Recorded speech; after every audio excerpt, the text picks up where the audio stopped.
నాకు నువ్వు ఇలాగే ఉండాలి అని చెప్పేసి బెదిరింపులు, గట్టి గట్టిగా మాట్లాడాలు, పొగరు చూపించడాలు, ఏమన్నా అంటే ఆఫీస్లో ఒక ఎంక్వైరీ వేస్తాను అనేసి అంటారనమాట. నువ్వేదో తీసుకున్నావు, నువ్వేదో బ్రైట్ చేసావు అని చెప్పేసి వేస్తాను ఎంక్వైరీస్ అనేసి నాకు ఆ రకంగాను, ప్లస్ నాకు ఫ్యామిలీ లేదు కాబట్టి ఈ రకంగానూ నన్ను భయపెట్టడం జరిగింది. So for the first time నేను ఆగస్ట్ ఎండింగ్లో నా ప్రెగ్నెన్సీ పాజిటివ్ అయింది. ఈ విషయం నేను అతనికి చెప్పాను అనమాట.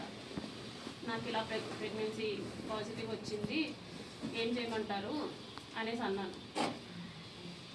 నువ్వు తీయించేసుకో, ఇమీడియట్గా తీయించేసుకో, నేను మాట్లాడతాను, నాకు తెలిసిన డాక్టర్ ఉన్నారు తిరుపతి కాలేజ్లో, నాకు తెలిసిన గైనిక్ ఉంది, ఆమెను అడుగుతాను, ఆమె నాకు టాబ్లెట్స్ పంపిస్తుంది, నేను నీకు ఇస్తాను, సో దట్ నువ్వు తీయించేసుకో అనేసి అన్నారనమాట. లేదండి నేను తీయించుకోను, నేను ఉంచుకుంటాను అనేసి చెప్పాను. అంటే ఎందుకు ఉంచుకుంటావో, అవసరం లేదు, నువ్వు తీయించేసుకో అని చెప్పేసి అన్నారు. ఫస్ట్లో స్టార్టింగ్లో కామ్గానే అన్నారు, లేదండి నేనైతే తీయించుకోను, చేశారు కదా నేనైతే తీయించుకోను అనేసి భయపెట్టే ప్రయత్నం చేద్దాం అనుకున్నా. సో దట్ అప్పటికైనా సరే వదిలేస్తాడని చెప్పేసి నేను భయపెట్టే ప్రయత్నమైనా చేద్దాం అనుకుని ఈ ప్రెగ్నెన్సీ నేనైతే తీయించుకోను అనేసి అన్నాను అనమాట.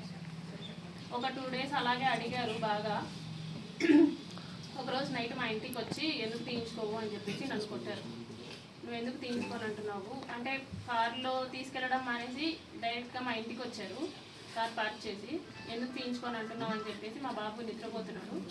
అప్పుడు నన్ను కొట్టారనమాట, ఎందుకు తీయించుకొని అంటున్నావు అని. లేదండి నేను తీయించుకోను, మీరే కదా చేశారు, సో నేను తీయించుకోను, సమాధానం చెప్పండి అంటే, సరే మీ హస్బెండ్కి డివోర్స్ ఇచ్చేసి నేను నిన్ను పెళ్లి చేసుకుంటాను, ప్రస్తుతానికైతే తీయించుకో అని చెప్పేసి నార్మల్గా అష్యూరెన్స్ ఇచ్చినట్టు చెప్పారు.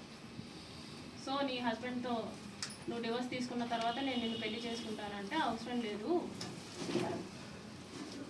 అని చెప్పేసి నేను ఫర్ ద ఫస్ట్ టైం నేను అబార్ట్ చేయించుకున్నాను. అది కూడా అతనే టాబ్లెట్స్ తీసుకొని వచ్చారు, వాళ్ళ ఫ్రెండ్ తిరుపతి ఫ్రెండ్ ఎవరు ఇచ్చారంట, గైనిక్ సమాన్ టాబ్లెట్స్ తీసుకొని వస్తే for the first time abort చేయించుకున్నాను నేను వాళ్ళతో. ఇందులో నాకు తెలియని విషయం ఏంటంటే, ఈ మీన్ వైల్లో ఒక 4 months ముందు మా హస్బెండ్కి కాల్ చేసి మాట్లాడారు అతను. అది నాకు కూడా తెలియదు, అతను శ్రీధర్ కూడా నాకు చెప్పలేదు, మా హస్బెండే చెప్పాడనమాట. అసలు ఏం జరుగుతుంది రైల్వే కోడూరులో, ఏం చేస్తున్నావు నువ్వు అనేసి అంటే, ఏమైందంటే ఇలా శ్రీధర్